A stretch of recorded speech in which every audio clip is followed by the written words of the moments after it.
Okay, so welcome everyone in today's class. The topic that we are going to discuss today is speed of efflux. First, the question is what is speed of efflux and what does the word efflux means? Suppose this is the closed tank. Suppose this is the closed tank in which the water is filled up to this level. Suppose this is a closed tank in which the water is filled up in this level. Suppose I make a hole at this position, then what will happen? The water will come out like this. The water will come out from the tank in a projectile motion. This is called efflux, the speed of the water coming out from the hole from the tank is called efflux. Okay, we will look into it, we will go much deeper into the topic.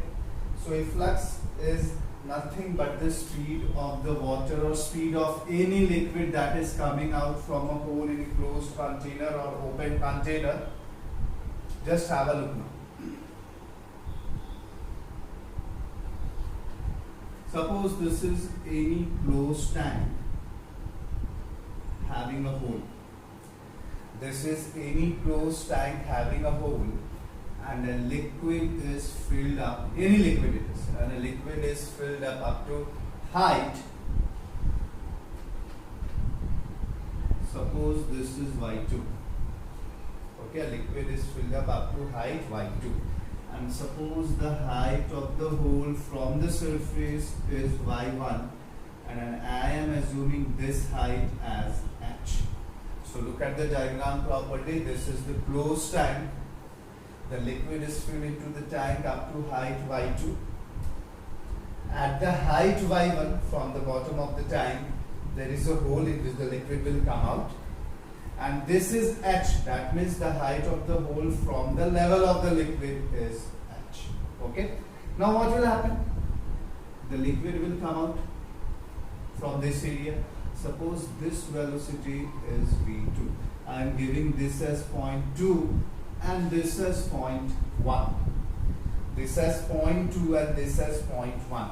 Suppose the pressure here is V1, cross-sectional area is A1 and the velocity is V1 because the water will move downwards. So there will be a little bit velocity, we will look into it. And here the velocity of the liquid that is coming out of the tank is V2. Suppose the area is, okay, let us assume as capital A and this as small a. Since it is open to the atmospheric pressure will act here, so the pressure will be P0. Okay, so the pressure will be P0 here because this is open to the atmosphere. This is closed, so I have assumed here as pressure P1. Here is A, V1. A is the cross-sectional area from here to here. Okay, A is the cross-sectional area from here to here and this is the cross-sectional area of small a. So if we apply equation of continuity, then we can write A into V1 is equals to A into V2. Right?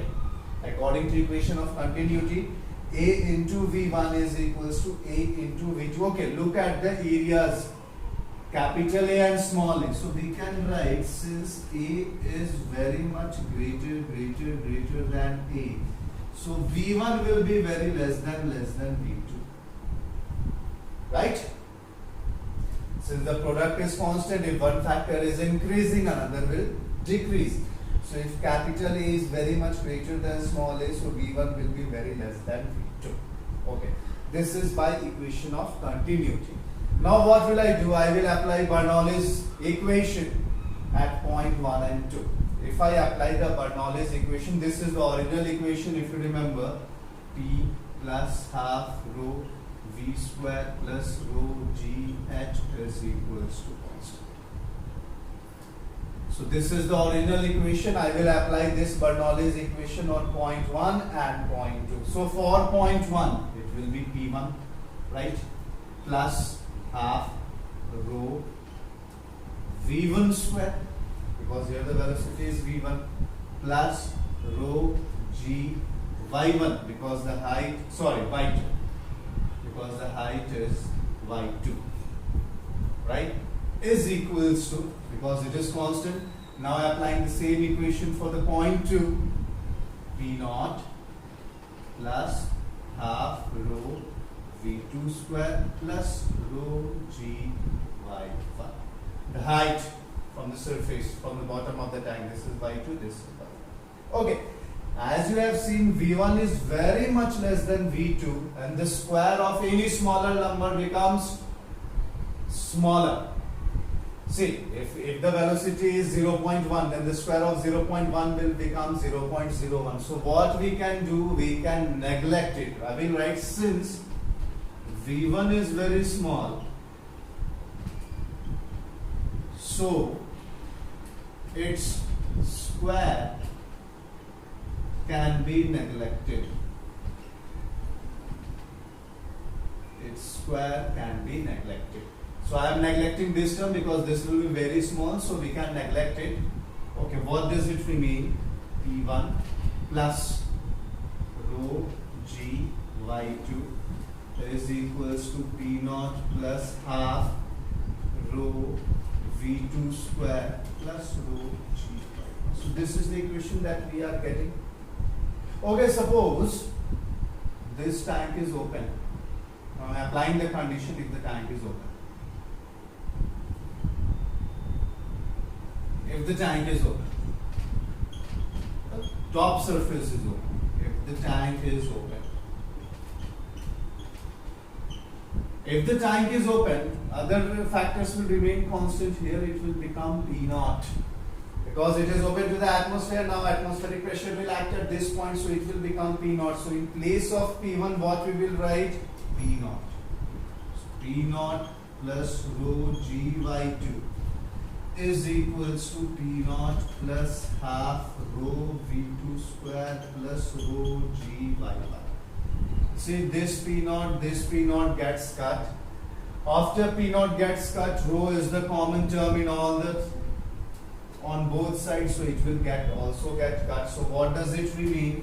G Y2 is equals to half V2 square plus G Y1.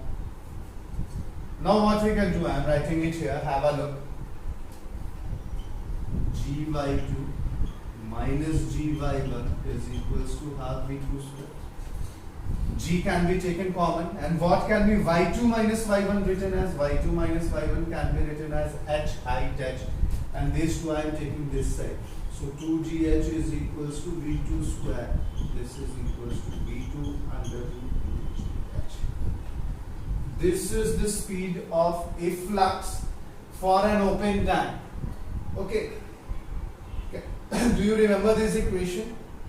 Where we have studied this equation? The velocity is equals to under root 2gh. Anywhere? It is the velocity of freely falling body. So this is called Torricelli's law. See, I am writing it now.